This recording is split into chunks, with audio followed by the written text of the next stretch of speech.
अस्सलामुअलैकुम। Realistic properties के platform से उमर सरफराज मैं आपको अपने YouTube चैनल पर वेलकम करता हूं। अल्हम्दुलिल्लाह रियलिस्टिक प्रॉपर्टीज रावलपिंडी और इस्लामाबाद के तमाम मेजर प्रोजेक्ट्स में अपनी क्वालिटी सर्विसेज दे रहा है। मैं उन दोस्तों का शुक्रगुजार हूं जिन्होंने हमारे YouTube चैनल को सब्सक्राइब किया, हमारी वीडियोस को देखते हैं और हमारे साथ अपनी राय का इजहार भी करते हैं।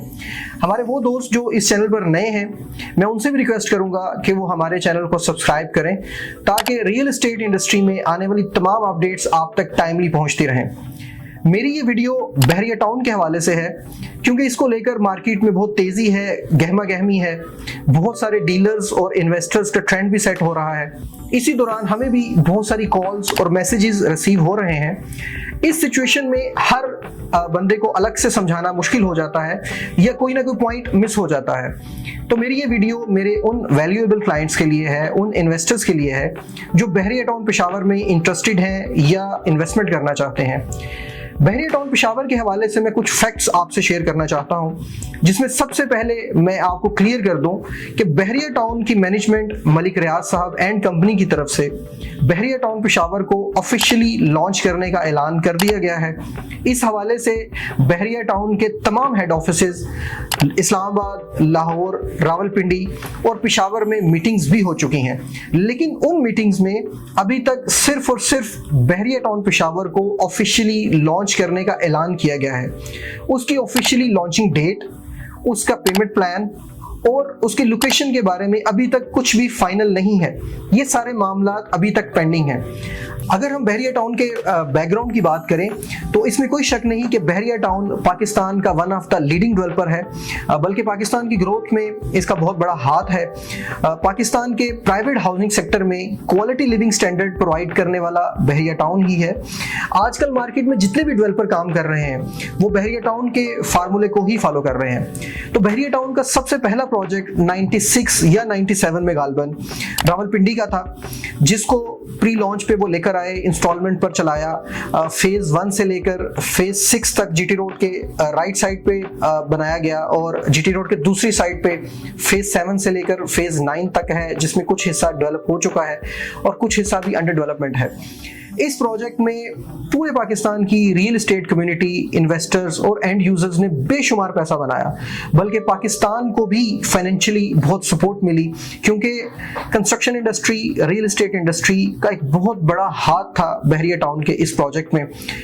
इस प्रोजेक्ट को कंप्लीट करने के बाद या इसका एक्सपेरिमेंट मुकम्मल करने के बाद बहरिया टाउन ने इस्लामाबाद की नीड्स को पूरा करने के लिए इस्लामाबाद में बहरिया इनक्लेव इस्लामाबाद के नाम से अपना एक अगला प्रोजेक्ट दिया, जो कि मैं समझता हूं कि बहरिया टाउन पिंडी की निस्बत बहुत ज़्यादा बेहतर डिज़ाइन किया गया है। उसके लैंडस्केपिंग बड़ी अट्रैक्टिव है, आई कैचिंग है और स्पेशली जो उसके सराउंडिंग में ग्रीन एरिया है उस वजह से टेम्परेचर का डिफरेंस भी है।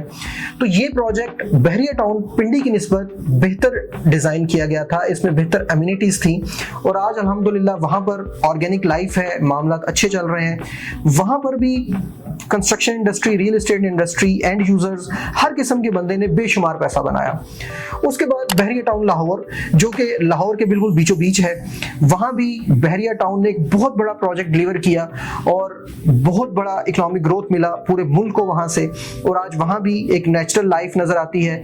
उसके बाद बहरिया टाउन कराची। बहरिया टाउन कराची पूरे पाकिस्तान का सबसे बड़ा प्रोजेक्ट है, बल्कि उसको दुबई की तर्ज पर डिजाइन किया गया है। उसके रोड्स, उसका इंफ्रास्ट्रक्चर और उसका लैंडस्केपिंग इतना आई कैचिंग है कि जो भी इसको देखता है वो बेसाख्ता बोलता है कि ये तो बिल्कुल दुबई की तरह डिजाइन किया गया है। मतलब ऐसा फील होता है कि जैसे आप दुबई में घूम रहे हैं। जब आप उसके मेन बुलेवार्ड पर जाते हैं, उसके लेफ्ट और राइट साइड के जो हाई राइज कमर्शियल्स हैं वो इतने आला तरीके से डिजाइन किए गए हैं कि उसकी मिसाल पूरे पाकिस्तान में आपको कहीं और नहीं मिलेगी। उसके बाद जो नेक्स्ट प्रोजेक्ट बहरिया टाउन की तरफ से दिया गया वो बहरिया टाउन कराची 2 या बहरिया टाउन नवाबशाह, अगर आप उसको बोलें तो भी गलत नहीं है। वो प्रोजेक्ट बुरी तरह से फ्लॉप हुआ। उसके फ्लॉप होने की वजूहात जो मेरी नज़र में है वो सबसे पहली वजह ये है कि एक तो वो कराची शहर से बहुत ज़्यादा दूर है, वो नवाबशाह में लाया करता है। दूसरी वजह ये कि बहरिया टाउन कराची जो ऑलरेडी बहुत बड़ा प्रोजेक्ट था और वो अपनी फुल स्ट्रेंथ के 50% को भी नहीं पहुंचा, तो फौरन बहरिया टाउन 2 लॉन्च कर दिया गया, जिसकी वजह से क्लाइंट्स, इन्वेस्टर्स या ओवरसीज कम्युनिटी का वो फ्लो नहीं बन पाया। उसके बाद जो दूसरी वजह मुझे समझ आती है उस प्रोजेक्ट के फ्लॉप होने की, वो उसका पेमेंट प्लान था कि उसका पेमेंट प्लान जो एक्सपेक्ट किया जा रहा था डीलर्स की तरफ से, एंड यूजर्स की तरफ से, उससे बहुत ज्यादा था। एक ये भी वजह थी कि वो प्रोजेक्ट जो है वो अपनी सही स्ट्रेंथ को नहीं पहुंच सका और वो प्रोजेक्ट फ्लॉप रहा। लेकिन इसके बाद जो बहरिया टाउन अपनी नेक्स्ट तैयारी कर रहा है, बहरिया टाउन पेशावर की अगर हम स्पेसिफिकली उसकी बात करें, तो बहरिया टाउन पेशावर ऐसी जगह पर प्लान किया जा रहा है जहां इस प्रोजेक्ट की बहुत ज्यादा शिद्दत से जरूरत है। पेशावर जो कि केपीके का कैपिटल भी है और केपीके का एक बिजनेस हब भी है, वहां पर इस तरह के बड़े प्रोजेक्ट की बहुत शिद्दत से जरूरत थी। बल्कि बहरिया टाउन अपना पेशावर वाला प्रोजेक्ट 2016 से करने की कोशिश कर रहा है, बल्कि 2016 में इसको ऑफिशियली लॉन्च भी किया गया, इसकी सेल को भी कंटिन्यू किया गया। एनी हाउ बाद में उसको बाय बैक किया गया या पेमेंट्स को वापस कर दिया गया। फिर उसके बाद 2018-19 में एक दफा फिर से अटेम्प्ट किया गया, लेकिन एनी हाउ किसी लैंड के मामलात की वजह से या गवर्नमेंट के साथ इनके मामलात ठीक नहीं थे, जिसकी वजह से वो इसको ऑफिशियली लॉन्च करने की तरफ नहीं लेकर जा सके। उसके बाद 2020 में एक दफा फिर से बहरिया टाउन की मैनेजमेंट की तरफ से पेशावर के ऊपर काम किया गया, बल्कि पेशावर में बहरिया टाउन ने अपना एक हेड ऑफिस भी बनाया जहां पर मलिक रियाज साहब ने एक प्रेस कॉन्फ्रेंस भी की, लेकिन फिर भी बहरिया टाउन की मैनेजमेंट इसको ऑफिशियली लॉन्च करने में कामयाब नहीं हुई। इन सारे फैक्ट्स को मद्देनजर रखते हुए अगर आज की बात की जाए तो आज बहरिया टाउन पेशावर का इंतजार हर किस्म की dealer community, and users, KPK की आवाम बड़ी बेसब्री से इसका इंतजार कर रहे हैं, क्योंकि एक नई जगह पे जब कोई प्रोजेक्ट आता है और वहां उसकी जरूरत भी हो और वहां एक वेल नोन डेवलपर आ रहा हो, तो बड़ा वार्मली वेलकम मिलता है उसको, in sense of financially, in sense of booking, हर चीज में उनको बड़ा वार्मली वेलकम मिलेगा जो कि एक्सपेक्टेड है। तो अगर बहरिया टाउन इस दफा बहरिया टाउन पेशावर को ऑफिशियली लॉन्च करने में कामयाब हो जाता है, तो मेरी ये असेसमेंट है, मेरी ये राय है कि बहरिया टाउन पेशावर में बहुत बड़ा बिजनेस होगा, वहां बेहतरीन इकोनॉमिक ग्रोथ होगी, वहां डीलर्स कम्युनिटी, एंड यूजर्स, हर किस्म का बंदा बेशुमार पैसा बनाएगा और पाकिस्तान की इकोनॉमिक ग्रोथ को भी उसका बहुत बड़ा फायदा होगा। लेकिन बहरिया टाउन पेशावर की जो करंट सिचुएशन है वो मैंने बड़े अच्छे तरीके से आपको समझा दी है, मैं उसको एक दफा फिर से रिपीट कर देता हूं कि बहरिया टाउन पेशावर का अभी तक जस्ट ऑफिशियली लॉन्च करने का ऐलान हुआ है, अभी वो लॉन्च नहीं हुआ। उसकी लॉन्चिंग कब होगी, उसकी लोकेशन क्या होगी, उसका पेमेंट प्लान क्या होगा, प्लॉट साइज क्या होगा, डाउन पेमेंट क्या होगी, इस तरह के सारे सवालात अभी सिर्फ सवालात हैं, इनके जवाब नहीं आए।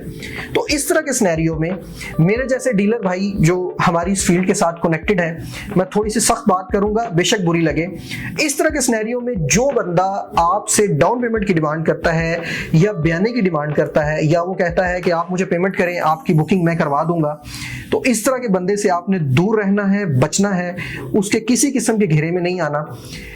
अब देखें, ये इन्वेस्टमेंट बहुत बड़ी है, अपॉर्चुनिटी बहुत बड़ी है। इस तरह की अपॉर्चुनिटी को अवेल करने के लिए जो आपने इसमें पैसा लगाना है वो आपकी हार्ड अर्निंग मनी है, बहुत मुश्किल से आपने वो ऑब्वियसली कमाए होंगे।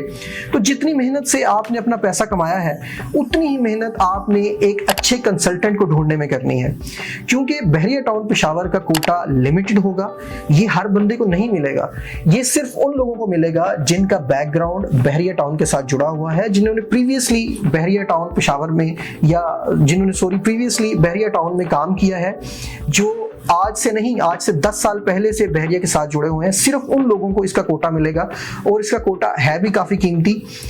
मेरी इतला के मुताबिक इसका जो कोटा है वो मिनिमम 25 करोड़ का और मैक्सिमम 50 करोड़ का होगा।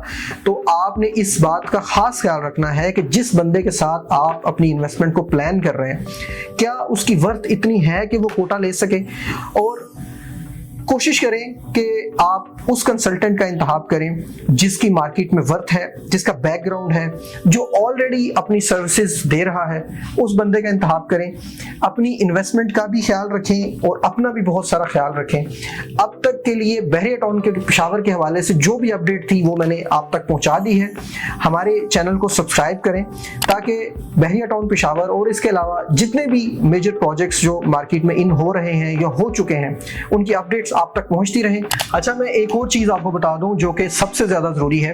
बहरिया टाउन पेशावर की बुकिंग का तरीकाकार इंतहाई सिंपल है। आप हमारी सेल्स टीम के साथ रब्ता करके अपने आप को रजिस्टर करवा लें। हमारी ये सर्विसेज बिल्कुल फ्री हैं। इस मामले में हम आपसे किसी किस्म की पेमेंट की डिमांड नहीं कर रहे। जैसे ही बहरिया टाउन की मैनेजमेंट की तरफ से इसकी बुकिंग और पेमेंट प्लान के हवाले से कोई अपडेट आएगी तो हम अपने रजिस्टर्ड क्लाइंट्स के साथ रब्ता करके मिनिमम रेट के ऊपर इंशाल्लाह बुकिंग करवा के देंगे। क्योंकि अभी इसकी बुकिंग के मामला क्लियर नहीं है तो मैं एक दफ़ा फिर से रिपीट कर दूं कि आपने अपना पैसा किसी के हाथ में नहीं देना, और ख़ास तौर पर अपने दोस्तों और करीबी रिश्तेदारों जो कि नीम डीलर हैं या सीजनल काम कर रहे हैं उनसे आपने बचना है। हाँ, अगर वो एक्सपीरियंस्ड हैं और इस फील्ड को समझने हैं तो फिर आप 100% सेफ हैं। बहरिया टाउन पेशावर के हवाले से अभी तक इतना ही। इंशाल्लाह मजीद आने वाली अपडेट्स आपको अगली वीडियोस में मिलती रहेंगी। टिल देन, अल्लाह हाफ़िज़।